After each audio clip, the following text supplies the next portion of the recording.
Hello बच्चों। Hello hello hello.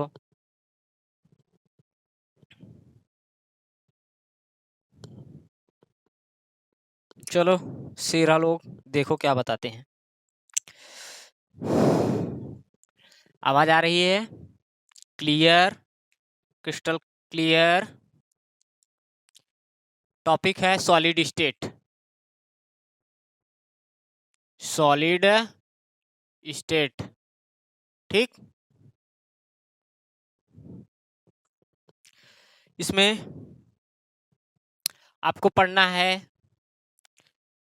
7 crystal system. 7 crystal system, ठीक। और इससे पहले स्पेस लैटिस और unit cell. Space lattice and unit cell, ये क्या होता है भैया?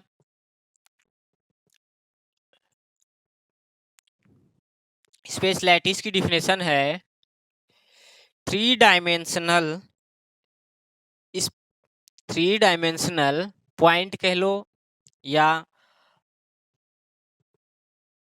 स्पेस कह लो। 3 dimensional point in a space is called space lattice.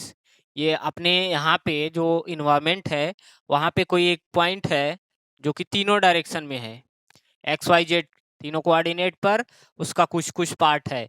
तो वही कह रहे हैं कि 3 dimensional point is in a space is called space lattice, और यही स्पेस लैटिस कंबाइंड होके एक यूनिट सेल बनाते हैं।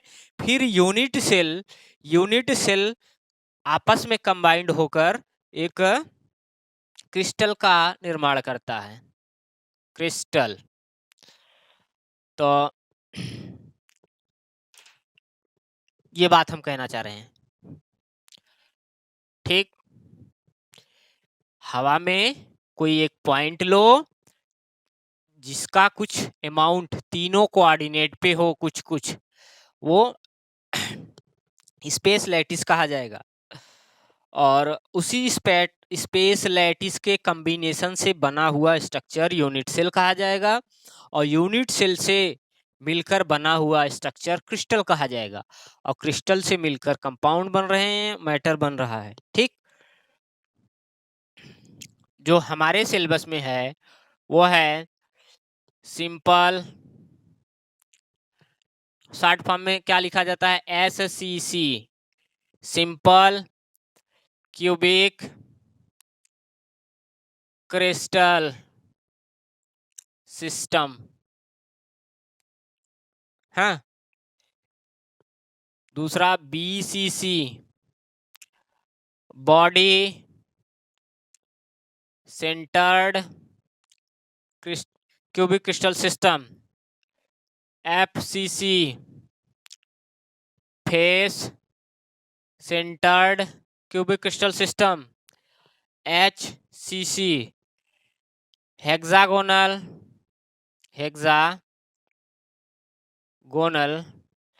क्यूबिक क्रिस्टल सिस्टम, ठीक। ये 4 तो हमें पढ़ना है। बात समझ में आई? और चलो अब इनका हम आपको सबसे पहले आपको डायग्राम बना दे।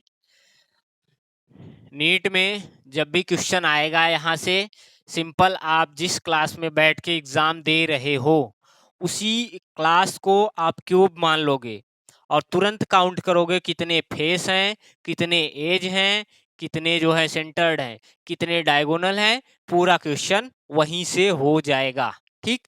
जिस कमरे में बैठो हो सामने काउंट कर लोगे। सिंपल क्यूबिक क्रिस्टल सिस्टम, इसका डायग्राम कुछ ऐसा होगा। कहा यह जाता है कि सिंपल क्यूबिक क्रिस्टल सिस्टम में एटम जो होता है केवल और केवल कॉर्नर पर होता है, यहाँ पे, यहाँ पे, यहाँ पे। ये मीन्स ऐसा कह लो, ये कमरा है, कमरे के हर कॉर्नर पे एक एटम है और वो एटम इतने बड़े बड़े हैं कि एक एटम दूसरे से टच है, कॉर्नर कॉर्नर पे, डायगोनल पे नहीं। तो ये है simple cubic crystal system, SCC। ठीक, अब क्या होगा बॉडी सेंटर्ड में? बॉडी सेंटर्ड में क्या होगा भैया? कॉर्नर पे तो होंगे ही होंगे, एक बॉडी में भी होगा। अब वो बॉडी कहाँ हो सकती है? ये कमरा है, कमरे के हर कॉर्नर पे एक एक एटम है और एक एटम कमरे के सेंटर में है, तो इसे बोल दिया जाएगा body centred cubic crystal system, BCC। ठीक, face centred cubic crystal system क्या होगा भाई? हर कॉर्नर पे होगा और हर फेस के सेंटर्ड पे होगा। ये कमरा है, कमरे में 8 कॉर्नर हैं, 8 कॉर्नर पे है और उसके बाद जो फेस है, सामने ये फेस दिख रहा है, इस फेस पे एक है, इसके सामने वाले फेस के सेंटर पे एक एटम है, ऊपर एक है, नीचे एक है, दाएं एक है, बाएं एक है। टोटल कितने फेस? 6 फेस। कितने कॉर्नर? 8 कॉर्नर। अभी बताते हैं। बात समझ में आई? ये सब लोग जान रहे हैं, बस हम टाइम पास कर रहे हैं। और इसी तरह हेक्सागोनल क्यूबिक क्रिस्टल सिस्टम होगा, HCC, जो कि सिलेबस में नहीं है बट कभी पूछ सकता है। तो इसके लिए हम एक टेबल बना देते हैं, उस टेबल के देखो, वही आपको एग्जाम में याद होना चाहिए वो टेबल। तो लगभग में आधा सॉलिड स्टेट उसी टेबल से खत्म हो जाएगा, आधा सॉलिड स्टेट उसी टेबल से खत्म हो जाएगा। Simple body center, face center, HCC। सबसे पहला पूछा जाता है Z effective, means number of atom, effective number of atom per unit cell, means एक कमरे में टोटल इफेक्टिव कितने एटम होंगे।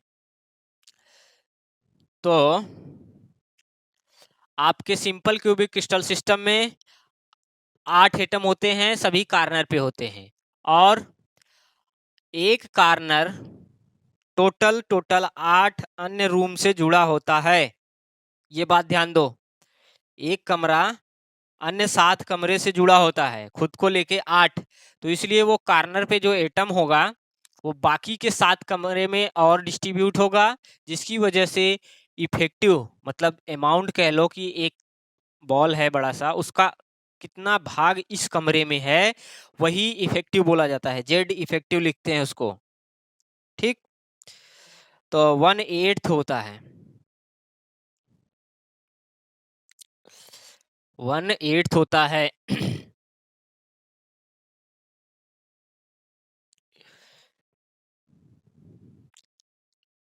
तो यहाँ पे 1 आएगा, 1 2 4 6, इसी तरह याद कर लो इफेक्टिव नंबर ऑफ एटम 1 2 4 6। ठीक, और एक टर्म आता है कोऑर्डिनेशन नंबर, कोऑर्डिनेशन नंबर। ये क्या होता है भैया? 6 होगा, 8 होगा, 12 12। कोऑर्डिनेशन नंबर की डिफिनेशन ये पढ़ लो कि एक एटम से कितने एटम टच हुए हैं वही कोऑर्डिनेशन नंबर कहा जाता है।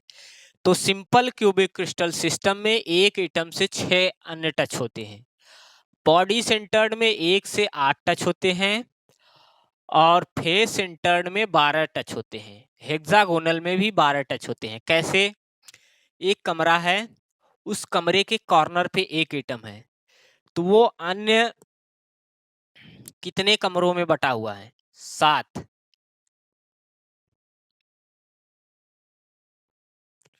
बात समझ में आई? बॉडी सेंटर्ड में कोऑर्डिनेशन नंबर 8। अब तीसरा टर्म आता है पैकिंग इफिशियंसी। तीसरा टर्म है पैकिंग इफिशियंसी। ये क्या होता है भैया? वही कि कितना खचाखच एटम एक कमरे में भरा हुआ है।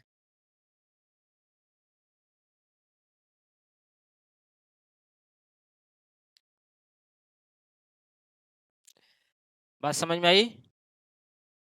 कह रहे हैं कि कितना खचाखच एटम एक कमरे में भरा हुआ है। तो इसका होता है 52%।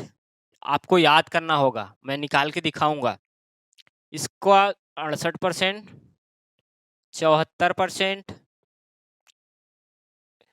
74.06%। और अब अगला टर्म आ जाता है यहाँ पे टेबल में, इम्पटी स्पेस। कभी कभी पूछा जाता है पैकिंग इफिशियंसी कितनी होती है, कभी कभी पूछ देते हैं कितना खाली है, तो दोनों ध्यान देना है।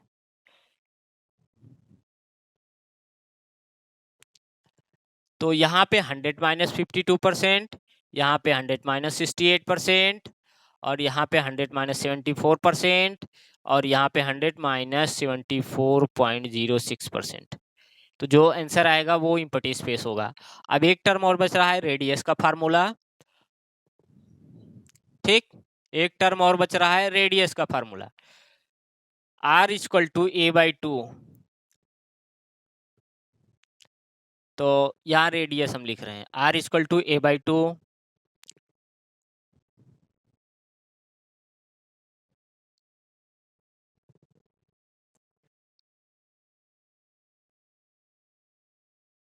खिचड़ी हो जा रहा है यार। यहाँ पे हमने जेड इफेक्टिव लिख दिया। यहाँ पे कोऑर्डिनेशन नंबर, कोऑर्डिनेशन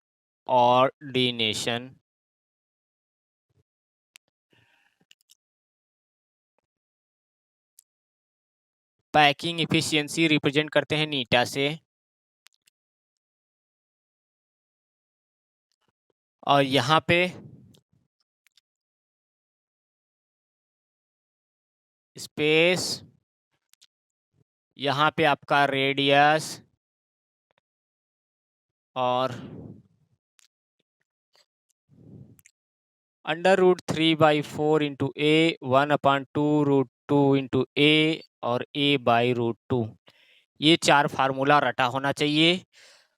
या तो डायरेक्ट फार्मूला पूछ देंगे, कहेंगे कि बीसीसी का रेडियस कौन सा है इसमें से, एफसीसी का कौन सा है, और या तो ए की वैल्यू दे देंगे, आर पूछेंगे, या रेडियस दिया रहेगा ए पूछेंगे। अच्छा, ये क्यूब है, तो यहाँ पे आर और ये क्या होता है?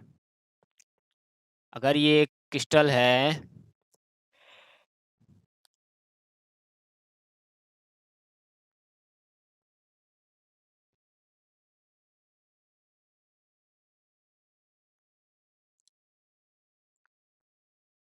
और रेडियस क्या होता है? ठीक, देखो फिर समझाते हैं।